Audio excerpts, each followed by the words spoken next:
When America's wealthiest families built their estates, they built monuments to permanence. Vanderbilts, Rockefellers, Astors, names carved into marble, fortunes poured into foundations meant to last centuries.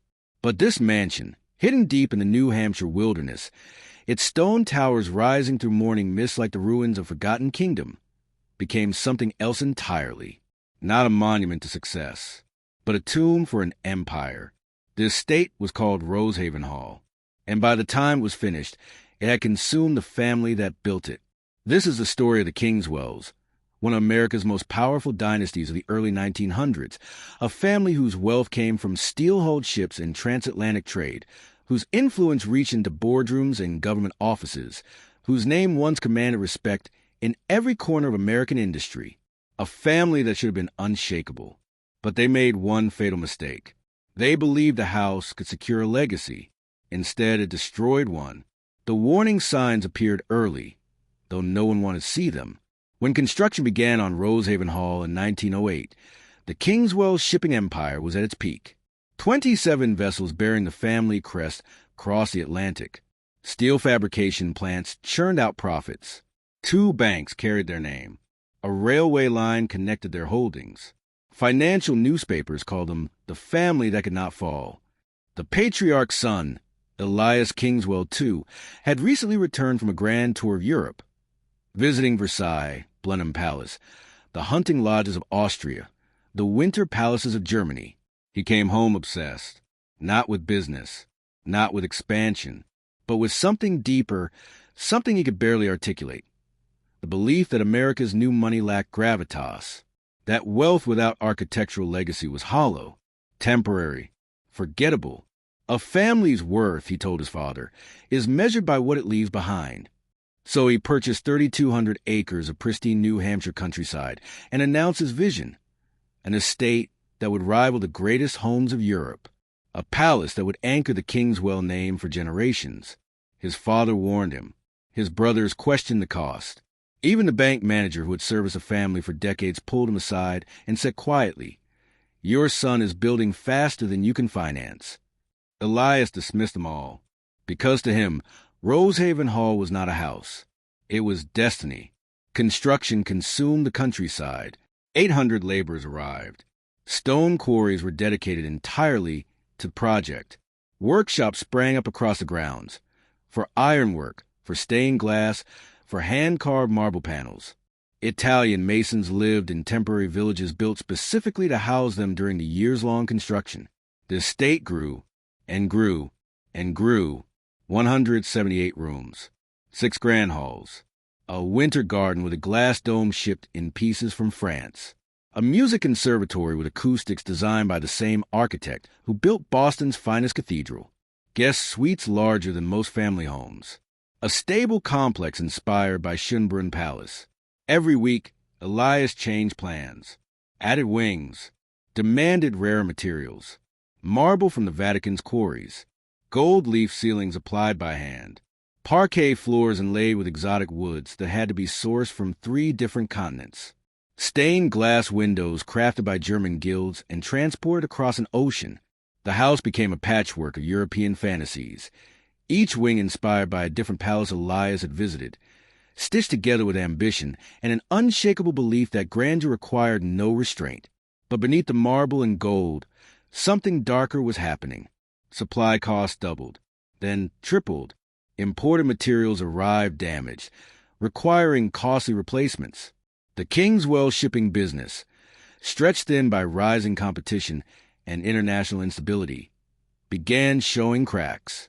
Liquid assets dwindled, loans mounted, and still the house demanded more. By the time Rosehaven Hall reached completion in 1914, it stood as one of the most magnificent private residences in America. Breathtaking, otherworldly, a masterpiece of craftsmanship and vision, and utterly unsustainable, because the world didn't wait for the Kingswells to catch their breath. The First World War erupted. Shipping lanes collapsed. Steel contracts evaporated. 2 Kingswell vessels were lost at sea. Insurance premiums became impossible to meet.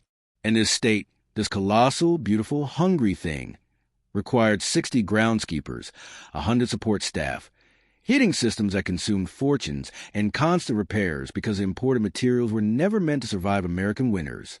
Elias had built his crown, but it had cost him his kingdom. Within 3 years, the auctions began. Furniture, horses, artworks, rare books, entire sections of land. Newspapers called it the most embarrassing fall of any American aristocrat. The Kingswell Empire, once so mighty it seemed invincible, crumbled under the weight of a house that refused to stop consuming. Today, Rosehaven Hall still stands, silent, overgrown, magnificent even in ruin, a warning carved in limestone and shattered glass. Because this is not a story about architecture. It's a story about ambition without limits, vision without restraint, and the fatal belief that legacy can be built faster than it can be earned. This is a story of America's most tragic mansion, and the family that died trying to make it immortal. To understand how a family could lose everything to a house, you must first understand how much they had to lose. And the Kingswells had everything. The story begins not with Elias II, the dreamer who would build Rosehaven Hall, but with his father, Elias Kingswell Sr., a man who understood something his son never would, that empires are built slowly, carefully, and with ruthless discipline. Elias Sr. was born in 1842, the son of a Boston dockworker. He grew up watching cargo ships unload their holds, studying the mechanics of trade, memorizing which vessels returned intact and which ones never came home. By 20, he had saved enough to purchase a single aging cargo ship. By 30, he owned 7. By 40, he had revolutionized the industry. His innovation was simple but transformative: steel-reinforced hulls, while competitors relied on traditional wooden vessels. Kingswell's ships were nearly indestructible, able to weather storms that sank their rivals, able to carry heavier loads, able to secure insurance rates that made other shippers weep with envy. Contracts flooded in. Industrialists building railroads across the continent needed steel delivered to remote construction sites. Kingswell ships carried it. European manufacturers needed American coal. Kingswell ships transported it. The U.S. government needed wartime supplies moved discreetly. Kingswell ships became the Navy's preferred private contractors. By the 1890s, the Kingswell Shipping Company controlled 27 vessels, employed over 2,000 workers, and generated profits that rivaled state budgets. But Elias Sr. didn't stop at shipping. He expanded into steel fabrication, vertical integration that allowed him to build his own hulls at cost. He purchased 2 regional banks to finance his operations without relying on outside creditors. He even acquired a small railway line connecting his fabrication plants to major ports. The Kingswells had become what financial newspapers called an empire in miniature, a family-controlled network of industries that fed into one another, generating wealth so reliable it seemed immune to market fluctuations. The family that could not fall, one Boston editorial declared in 1898, and for a time it seemed true, but empires are only as strong as their heirs.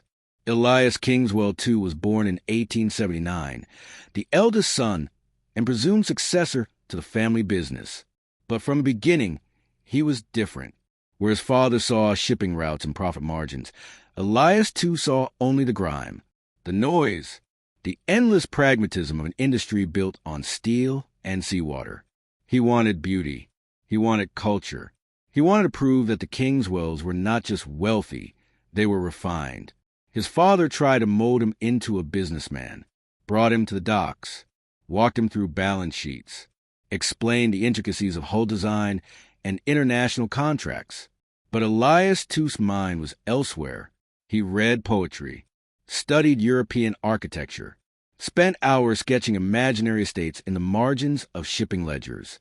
"You're wasting your time with daydreams," his father told him once. This family was built on discipline, not fantasy. But Elias too heard something different in those words. He heard that his father didn't understand legacy, that shipping vessels rust, steel corrodes, businesses collapse. But architecture? Architecture lasts. In 1905, at age 26, Elias too convinced his father to fund a grand tour of Europe, a year-long journey to study international trade practices. His father agreed, hoping the trip would mature him. Instead, it transformed him. Elias, too, didn't visit factories or ports. He visited palaces. He walked the halls of Versailles, overwhelmed by the scale, the gold, the unshakable permanence of a structure built to declare, this family mattered. He toured Blenheim Palace in England, the ancestral home of the Churchills, and marveled at how a single building could anchor a bloodline for centuries. He visited Austrian hunting lodges where emperors had once entertained, German winter palaces where dynasties had risen and fallen, Italian villas where Renaissance families had carved their names into history. And everywhere he went, he felt the same gnawing shame. America had no history like this. American wealth was new, loud, unrefined. Mansions built in decades, not centuries. Fortunes made in steel and railroads, not inherited through bloodlines stretching back to medieval kings. The Kingswells were rich, but they were not permanent. And Elias, too, became obsessed with changing that. When he returned home in 1906, his father barely recognized him. Gone was a distracted dreamer. In his place stood a man with a singular, unshakable vision. I'm going to build something that will outlast all of this, Elias, too, told his father, gesturing toward the docks, the ships, the empire his father had spent a lifetime constructing. What are you talking about? His father asked. A home, Elias, too, said. Not just a house. A legacy. His father dismissed it as youthful idealism. His brothers laughed. But Elias, too, was already searching for land. In 1907, he found it. 3,200 acres of rolling New Hampshire countryside, dense forests, pristine lakes, untouched and perfect for something monumental. Locals called the purchase excessive. Elias, too, called it destiny. He hired the finest architects, the best craftsmen, artisans from across Europe. And in 1908, construction on Rosehaven Hall began. At first, the family indulged him. A grand estate would be good for their image, a symbol of their success. But within months, the bills started arriving, costs far beyond initial estimates, materials delayed, damaged, requiring expensive replacements, new wings added impulsively. And through it all, Elias, too, standing in the mud and scaffolding, sketching changes with chalk on limestone blocks, whispering to himself, "This will be our crown." But crowns, as his father would soon learn, can be unbearably heavy. And some crowns don't elevate a family. They crush it. Construction on Rosehaven Hall began in the spring of 1908. And from the first day, it was clear this would be unlike any private project America had ever seen. The scale alone was staggering. 800 laborers descended on the New Hampshire countryside. Temporary villages sprang up to house Italian masons, German ironworkers, French artisans, craftsmen who had worked on cathedrals, palaces, estates that took decades to complete. Stone quarries were dedicated entirely to the Kingswell project, their entire output reserved for Rosehaven Hall. Railway spurs were built to transport materials directly to the construction site. Workshops appeared across the grounds for stained glass assembly, hand-carved woodwork, ornamental plasterwork, metalwork so intricate it required jeweler's precision. The estate wasn't being built. It was being sculpted. Elias, too, walked the site every single day, blueprints clutched in one hand, chalk in the other, sketching modifications directly onto freshly laid stone. He demanded perfection in every detail. The marble? It had to come from the same Italian quarries that supplied the Vatican, shipped across the Atlantic in custom crates. Each block inspected personally before installation. The ceilings? Hand-painted by artisans trained in Renaissance techniques. Every panel depicting mythological scenes in gold leaf that shimmered under candlelight. The floors? Parquet inlaid with rare woods, Brazilian rosewood, African mahogany, European oak, arranged in geometric patterns so complex they required mathematical precision to execute. The stained glass windows? Commissioned from German guilds, each panel designed to tell a story, shipped in fragments and assembled on site like precious puzzles. And the conservatory, Elias's crown jewel, a soaring glass dome constructed from French iron, designed to house tropical palms and rare orchids in a climate-controlled Eden that would bloom year-round, even as New Hampshire winters rage outside. But Rosehaven Hall wasn't just grand. It was confused, because Elias couldn't decide what story he wanted the house to tell. One wing was pure French Renaissance. Sweeping curves, delicate ornamentation, chandeliers dripping with crystal. Another was English Tudor, dark wood, leaded windows, stone fireplaces large enough to stand inside. A third was Austrian Baroque. Gilded everything, mirrored galleries, ballrooms designed to overwhelm. The library borrowed from Italian villas.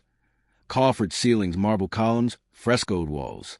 The winter hall was German romantic, antler chandeliers, hunting trophies, rough-hewn beams meant to evoke alpine lodges. It was as if Elias had tried to recreate every palace he'd ever visited, stitching them together into a single impossible whole. His architects warned him. A house needs coherence, they said, a unifying vision. Elias fired them and hired new ones who would do what he wanted. Because to him, the contradictions didn't matter. Every wing was a memory. Every room was a piece of the legacy he was constructing, a monument not to a single aesthetic, but to the breadth of his ambition. But monuments cost money, and Rosehaven Hall consumed it faster than the Kingswell Empire could generate it. The initial budget was $5 million, an astronomical sum for 1908. Within a year, costs had doubled. Imported materials arrived damaged by seawater, requiring full replacements. European craftsmen demanded higher wages than anticipated. Winter construction delays meant paying workers to do nothing while waiting for spring thaw. And Elias kept changing plans. A guest wing originally designed for 12 suites was expanded to 20. A music conservatory was added impulsively after Elias attended a concert in Boston. The stable complex, initially modest, was redesigned to rival Schönbrunn Palace, complete with hand-painted stalls and a carriage house large enough to host formal dinners. Every change required renegotiating contracts, ordering new materials, delaying other sections. And beneath all of it, quietly, the Kingswell shipping empire began to strain. The business that had seemed invincible now faced new pressures. International competition intensified. British and German shipping companies undercut Kingswell prices. Labor strikes disrupted operations. 2 vessels were damaged in storms, requiring costly repairs. Insurance premiums climbed as global instability increased. And the family's liquid capital, the cash reserves that allowed them to weather downturns, was being drained into New Hampshire limestone. Elias Sr., the patriarch, began showing up at the construction site unannounced. He would stand at the edge of the grounds, watching workers swarm the scaffolding, watching marble arrive by the ton, watching his son sketch yet another modification in chalk. "This is madness," he told Elias too one afternoon. "You're building faster than we can finance. This will outlast everything you built." Elias too replied, not even looking at his father. "Your ships will rust. Your steel will corrode. But this stays. At what cost?" "Whatever it takes." His father walked away and never returned to the site. Inside the family, tension mounted.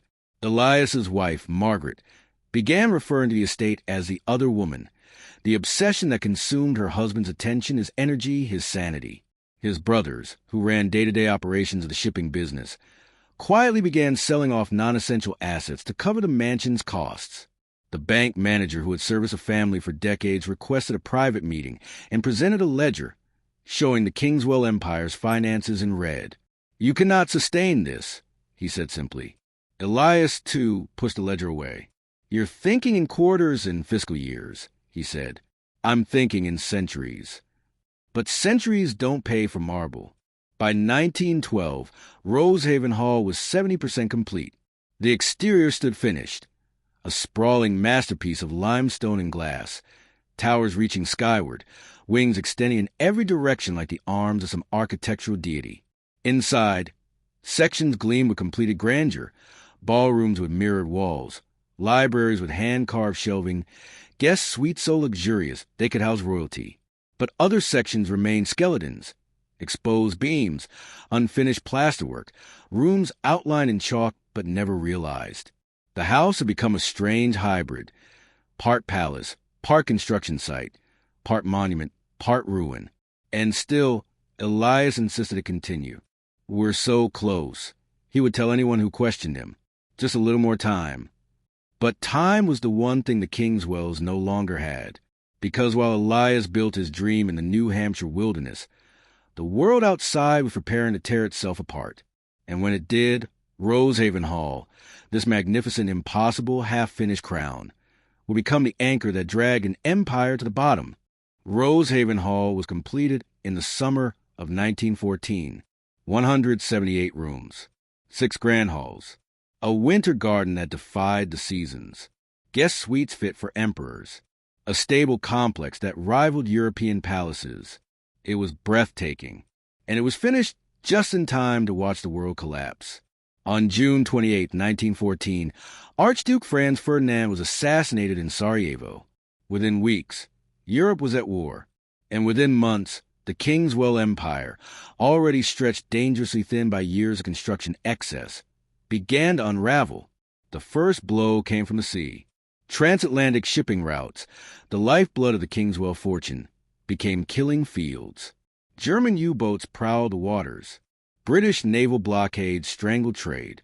Insurance companies either refused coverage entirely or demanded premiums so astronomical they made shipping unprofitable. 2 Kingswell vessels were torpedoed and sunk in the war's first year. Another 3 were seized by foreign governments and repurposed for military transport. The fleet that had once numbered 27 operational ships was reduced to 17, and half of those sat idle in harbor, too expensive to insure, too dangerous to sail. Revenue plummeted. Then came the second blow, steel.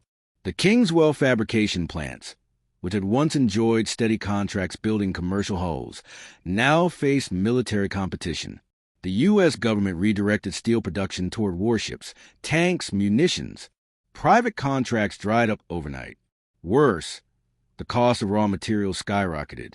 Coal prices tripled. Iron became scarce. Labor costs soared as workers left for higher-paying government jobs.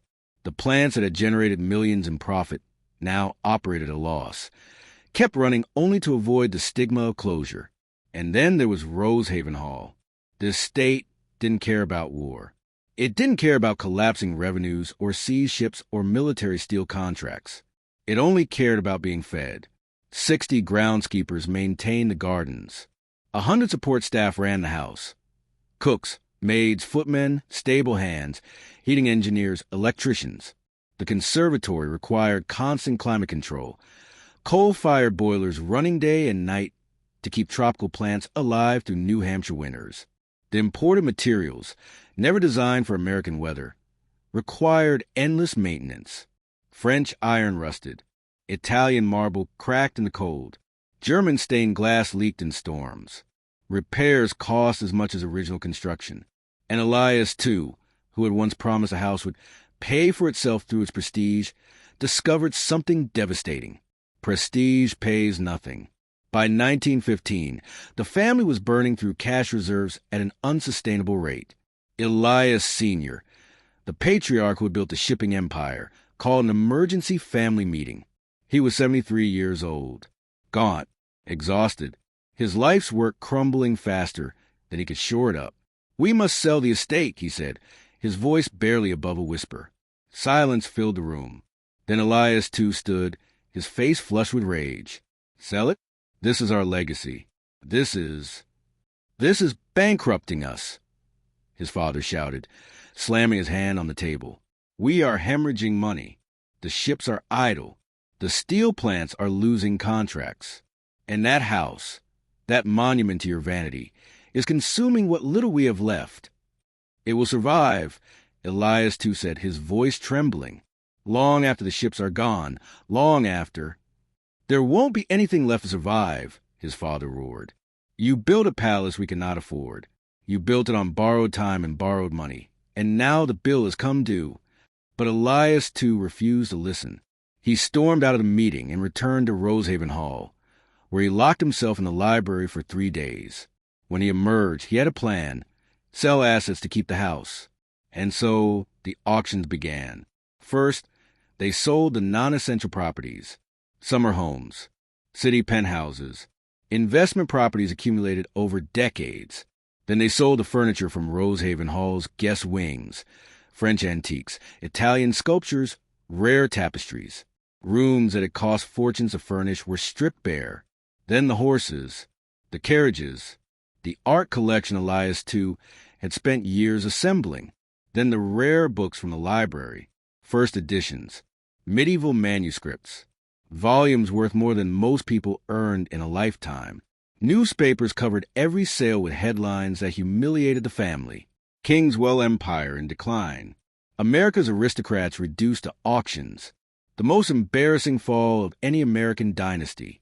Elias II wandered the increasingly empty halls of Rosehaven Hall like a ghost, unable to comprehend how his dream had become a nightmare. Margaret, his wife, left him.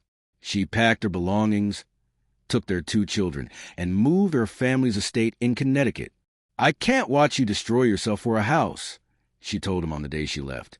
He didn't try to stop her. By 1916, the shipping business was on the verge of total collapse. The banks, once loyal partners, began calling in loans. Creditors filed lawsuits. The steel fabrication plants were seized by the government for war production, their ownership transferred under emergency wartime powers. Elias Sr. suffered a stroke and died in his sleep, never recovering from watching his life's work evaporate. And still, Rosehaven Hall stood, beautiful, untouchable, demanding. The final blow came in early 1917. The primary bank holding the Kingswell mortgages foreclosed on the shipping business. The remaining vessels were sold at auction for a fraction of their value. The company that had once been called Invincible was dissolved, its assets distributed to creditors. The Kingswell name, which had commanded respect for 60 years, became synonymous with failure. And Rosehaven Hall? The state seized it for unpaid taxes. Elias, too, was given 30 days to vacate. On his final day in the house, he walked through the empty ballrooms, the stripped guest suites, the conservatory where dying plants wilted in the cold. He stood in the great hall, the centerpiece of his vision, the room he had imagined filled with future generations of Kingswells celebrating their legacy. And he whispered to no one. It was supposed to last forever. 3 years later, Elias Kingswell too died alone in a modest apartment in Boston, broke, forgotten, estranged from his children. The house he had built to make his family immortal had erased him instead. And Rosehaven Hall, magnificent, impossible, cursed, sat empty, waiting for a future that would never come. After the Kingswells were gone, Rosehaven Hall remained. Empty, silent, waiting. The state tried to sell it, but no buyer emerged. Who would purchase a mansion that had destroyed its creators? An estate so expensive to maintain it had bankrupted one of America's wealthiest families? So it sat, abandoned, locked behind rusted gates. And slowly, inevitably, nature began to reclaim what Elias had stolen from it. Ivy crawled up the limestone walls, its tendrils pried between stones like fingers searching for weaknesses. Windows, left unrepaired after the first winter storms, shattered. Rain poured through broken panes, warping the parquet floors Elias had spent a fortune importing. The conservatory's glass dome cracked, then collapsed entirely during a nor'easter in 1925, crushing the tropical plants beneath tons of French iron and broken glass. The ballroom's mirrored walls tarnished, reflecting nothing but decay. Decorative plasterwork, once painted in gold leaf by Renaissance-trained artisans, crumbled and fell, leaving ghostly outlines on water-stained walls. The guest wings, those 20 suites designed to host European nobility, were looted by locals, fixtures stripped, fireplaces torn out, anything of value carried away piece by piece. And still the house stood, not quite alive, not quite dead, a monument to ambition frozen at the moment of its failure. Over the decades, various developers attempted to save Rosehaven Hall. In 1932, a hotel conglomerate proposed converting it into a luxury resort.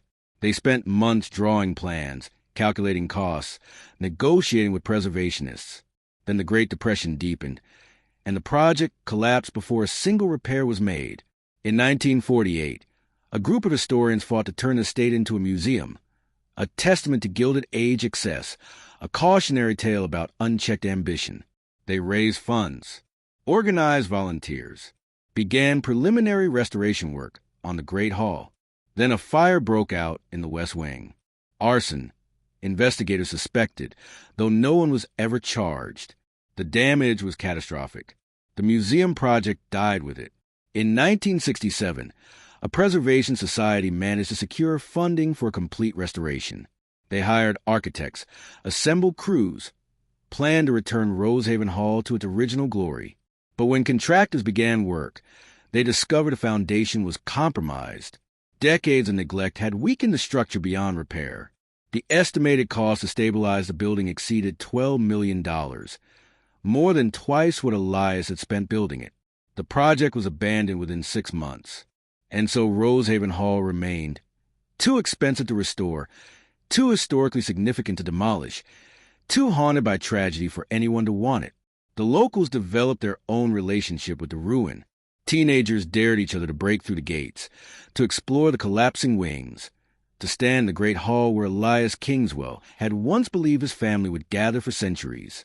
They carved their names into rotting wood paneling, took photographs of the destruction, told stories that grew more elaborate with each retelling. Some claimed they heard music echoing through empty corridors, waltz melodies from a ball that never happened. Others swore they saw a figure standing in the conservatory ruins at dusk, staring at the dead plants, refusing to accept what had been lost. Treasure hunters came searching for rumored hidden vaults, convinced Elias must have concealed family wealth somewhere in a labyrinth of rooms and corridors. They never found anything but broken furniture and water damage, because there was no hidden fortune. There was only debt and delusion, and a house that had consumed everything. By the 1990s, most of the guest wings had collapsed entirely. What remained was a skeleton, the Great Hall, portions of the main residence, towers reaching toward the sky like broken fingers. But even in ruin, Rosehaven Hall possessed a terrible beauty. Photographers came from across the country to capture it. Limestone walls draped in ivy, Gothic windows framing forest views, marble staircases leading nowhere, chandeliers hanging in rooms with no roofs. The house that ate a family, they called it, and the name stuck, because that's what Rosehaven Hall had become. Not a monument to legacy, but a warning about the price of ambition without restraint. A reminder that some dreams are too large to survive. That grandeur means nothing if it cannot be sustained. That a house is not a legacy. It's just a building, empty without the family that gives it meaning. Elias Kingswell believed he was building something eternal. He believed that while his father's ships would rust and his steel would corrode, Rosehaven Hall would stand forever, forcing the world to remember the Kingswell name. And, in a sense, he was right. The estate still stands. Over a century later, still visible through the New Hampshire forest, still appearing on maps, still drawing visitors who want to witness the wreckage of a dream that grew too large. But no one remembers the Kingswells as Elias hoped. They don't remember the shipping empire his father built through discipline and vision. They don't remember the innovations that revolutionized an industry. They don't remember the decades of success, the influence, the power. They remember only the fall. They remember the auctions, the bankruptcy, the family torn apart. They remember the mansion that consumed a fortune. They remember Rosehaven Hall, not as a crown, but as a tomb.